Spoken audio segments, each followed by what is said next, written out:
Hello बच्चों, so let's see the question. यहाँ पे सवाल है, मैच लिस्ट वन, कुछ स्पेसिस दी हुई है, विथ लिस्ट टू जहाँ पे hybrid orbitals used in the central atom in their formation. मतलब हमको हाइब्रिडाइजेशन ही ढूंढना है एक्चुअल में, and select the correct answer. तो देखो, यहाँ पे जो पहला ऑप्शन दिया हुआ है नंबर वन, हम यहाँ पे ऑप्शंस देखेंगे तो फर्स्ट ऑप्शन जो है वो है निकल CN 5 टाइम्स 3 माइनस। ओके, तो यहाँ पे देखिए x-5 इज इक्वल टू -3, मतलब x इज इक्वल टू आएगा 2। तो निकेल प्लस 2 का इलेक्ट्रॉनिक कॉन्फ़िगरेशन होता है 3d8। ओके, 4s2 और 3d, sorry 3p 4p0 4p। अब देखो निकेल प्लस 2 है तो ये 0 आएगा सर। ओके, ये 0। ओके, अब देखो 3d में यहाँ पे 8 है, तो अब देखो 1 2 3 4 8 है। यहाँ पे CN जो है स्ट्रॉन्ग फील्ड लिगैंड है, तो उनकी पेयरिंग कराएगा 1 2 3 4 5 6 7 8। तो बचा एक ही, और यस का एज इट इज बचा, जबकि P के 3 एज इट इज बचे, तो ये बन गया उसका हाइब्रिडाइजेशन।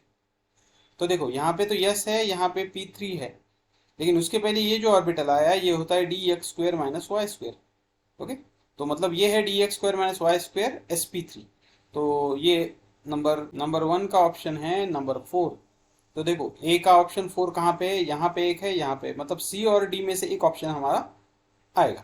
ओके, नंबर दो, दूसरा मॉलिक्यूल देखेंगे, CuCl5 3 माइनस। ओके, तो यहाँ पे लिखता हूँ CuCl5 3 माइनस, मतलब ये क्या होगा, x-5 इज इक्वल टू -3, तो x इज इक्वल टू +2, मतलब कॉपर +2 यहाँ पे होगा।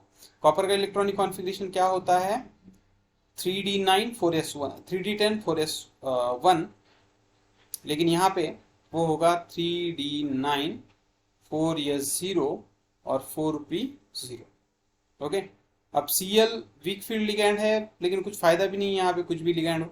ओके, तो यहाँ पे क्या होगा, यस का एक ऑर्बिटल, P के 3 ऑर्बिटल, लेकिन यहाँ पे हमें चाहिए कितने, टोटल 5 चाहिए। ओके, मतलब ये हो गई 4, तो आगे आएगा 4d, तो उसका एक ऑर्बिटल आएगा।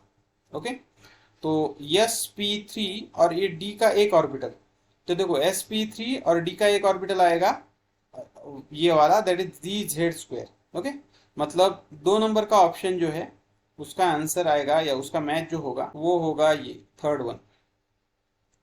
फिर नेक्स्ट है AU वाला silver. Okay, AuCl4-।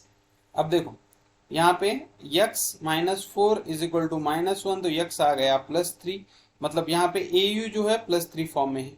Generally AU का इलेक्ट्रॉनिक कॉन्फ़िगरेशन जो होता है वो होता है 5d10 6s1, लेकिन यहाँ पे 3 इलेक्ट्रॉन जाने से ये बन जाएगा 5d8 6s0 6p। तो यहाँ पे हमने ये पढ़ा हुआ है कि जो 3D सीरीज बाद वाले एलिमेंट होते हैं 4D 5D वगैरह, वो सारे पेयरिंग कराते हैं। ओके, तो यहाँ पे क्या होगा देखो, तो यहाँ पे होगा ये जो 8 इलेक्ट्रॉन्स है ये पेयर होंगे, तो 1 2 3 4 5 6 7 8।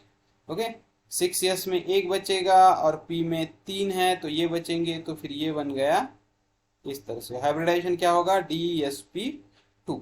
तो DsP2 कहाँ पे, यहाँ पे, तो सी का ऑप्शन आएगा हमारे पास, सी का ऑप्शन होगा ऑप्शन नंबर 2। ओके, तो बचा एक ही ऑप्शन, अब वो रहेगा ऑप्शन नंबर 1, फिर भी हम देखेंगे। तो यहाँ पे देखो ClO4- है। ओके, तो ClO4 का हाइब्रिडाइजेशन हम सिंपल हाइब्रिडाइजेशन, केमिकल बॉन्डिंग में हाइब्रिडाइजेशन जो है उससे भी निकाल सकते हैं।